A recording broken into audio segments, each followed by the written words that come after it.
Yes. He's disobedient. As long as you're willing to talk to me, what did he do?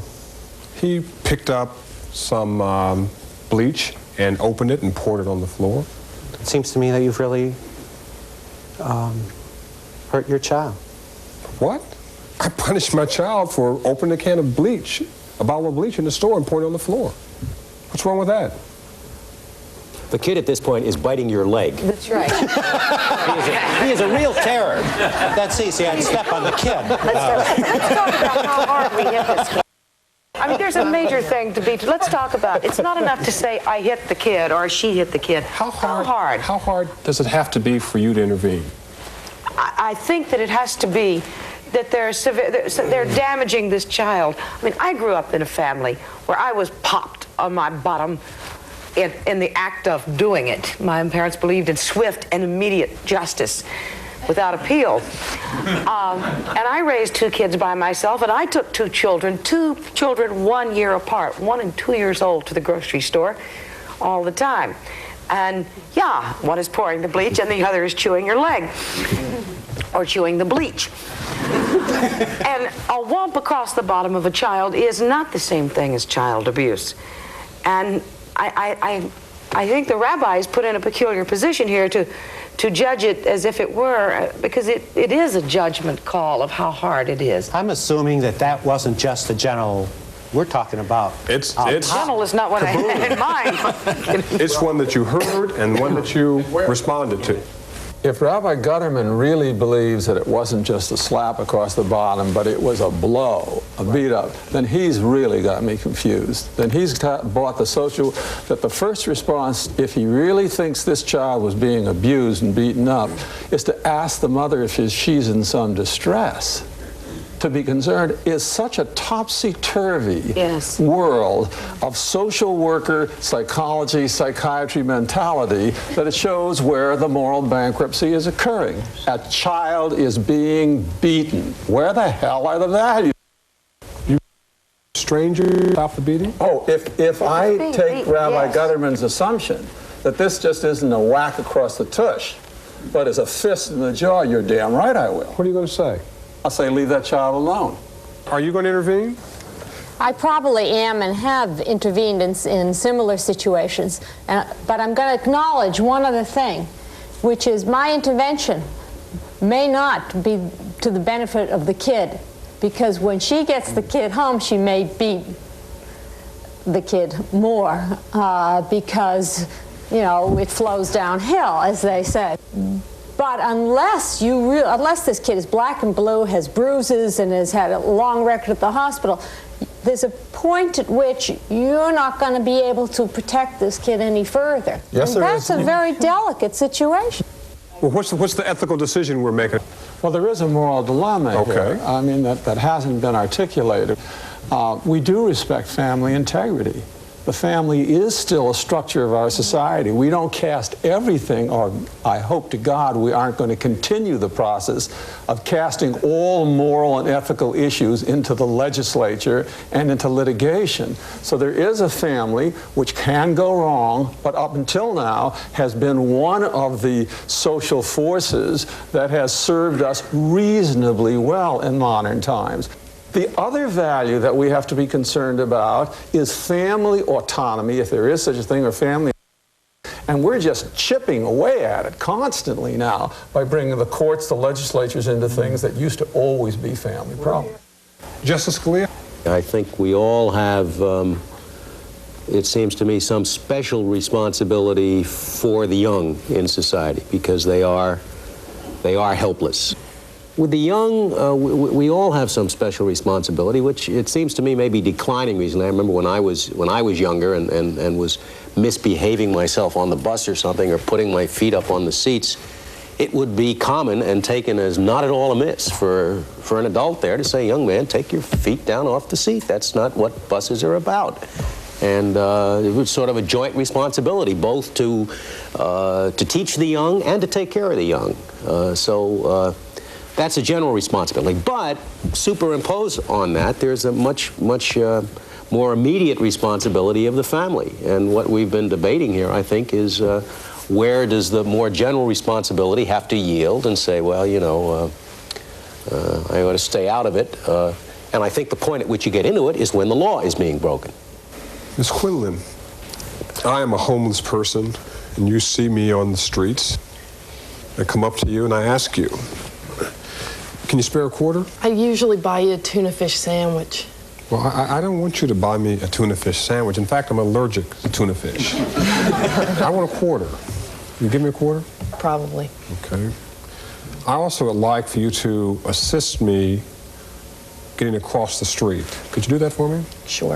Okay.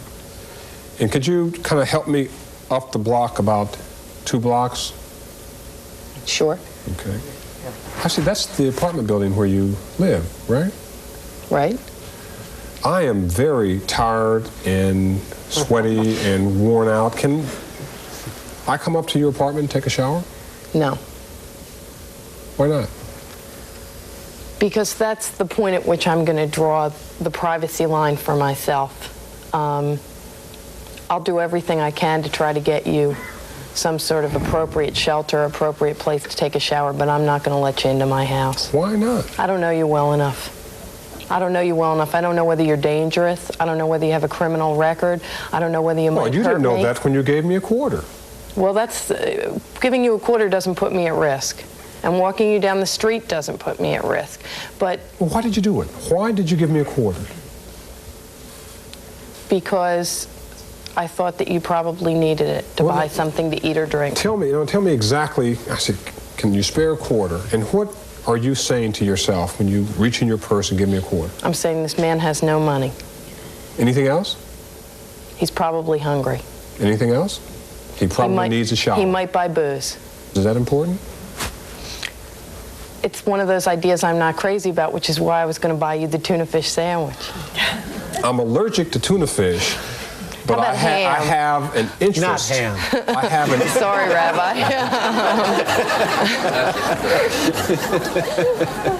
I'm allergic to tuna fish, but I have an unquenchable appetite for white wine. Think you buy me a bottle of wine? No. Why not? Because I think it's bad for you. Wait a minute.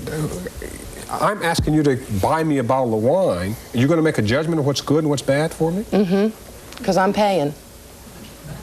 But I thought you were doing this out of a sense of concern for me. When I gave you the quarter, I had the sense of concern that you might be hungry. But when you asked for the white wine, the sense of concern is overtaken by my refusal to participate in your slow destruction of yourself. Is she making the right decision, Mr. Levy?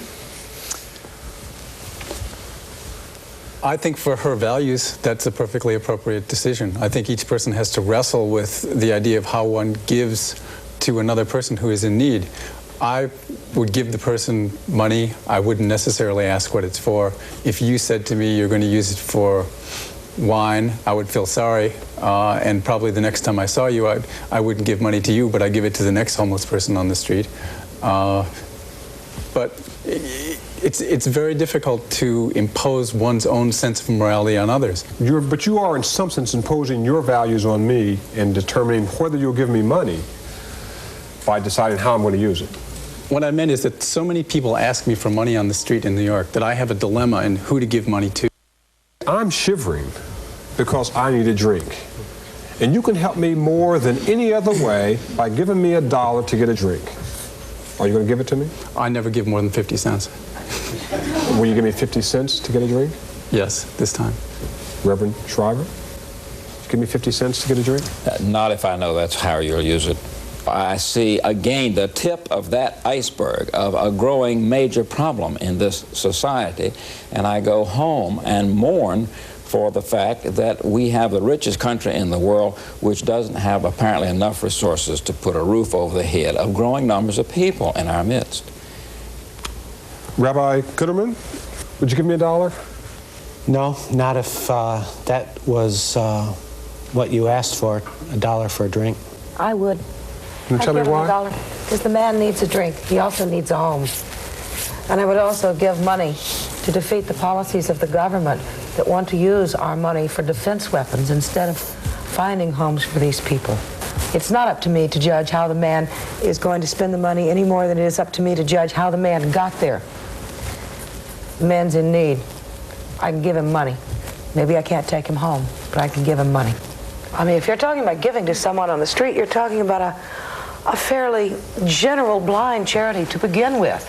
I don't think that they ought to have to go through a checklist of how they and what is not even the price of a subway token. The man's got his needs. If I got 50 cents.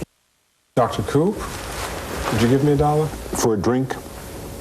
I probably would, and you'd be surprised at that, but I'm delighted at that. Early part of my career in medicine, I used to supervise medical students dealing with people on Skid Row.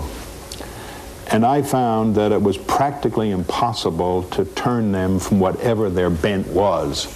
And therefore, if you're honest enough to tell me that you need a drink and I can help you over the next whatever, in as much as I can through the whole story, I would probably give it to you. Dr. Galen, would you give me $1? No, well, I presume there's two parts. Would I or should I? No, I wouldn't give it to you, and 2, I don't think I should give it to you. Why not? I don't give it. I don't give it because I guess it's the last vestige of my Marxist pre-pubescence, in which we were taught not to give private charities because it tended to encourage societal ignoring of problems. Why should I give you $1? How do I know? What do you need it for? Because I'm hungry, because I need a drink. Well, I don't know. I don't have a place to live. And $1 is going to help you? It's the start. So we'll put a turnstile up, maybe? Maybe I can have, and we can ask each person to give you $1? If you give me 20, that'd make things move a lot faster. But that's precisely the point. I could give you $50. I'd love it. And save you and I could afford that too. The question is, I mean, I don't know what you need. I don't know whether you need food, a drink, psychotherapy, a home, all of the above, maybe insulin, that you're diabetic. I don't know. You're not going to give it to me under any circumstances? Under no circumstances do I give the $1 to the hustlers. And every day, even now, it doesn't mean that if I found someone shivering in the street, lying without a blanket, I might not do more. But you're talking about the street person who comes up to you and asks for $1.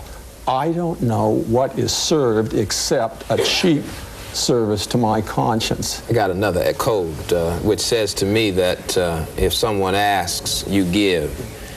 And that's based on a principle that I get out of my own faith. And if a man is hungry, a woman is hungry, shivering, cold, or needs a drink, I will give. And I will give what I can. If I have $1, I will give $1. And if I have $10, I will give 10.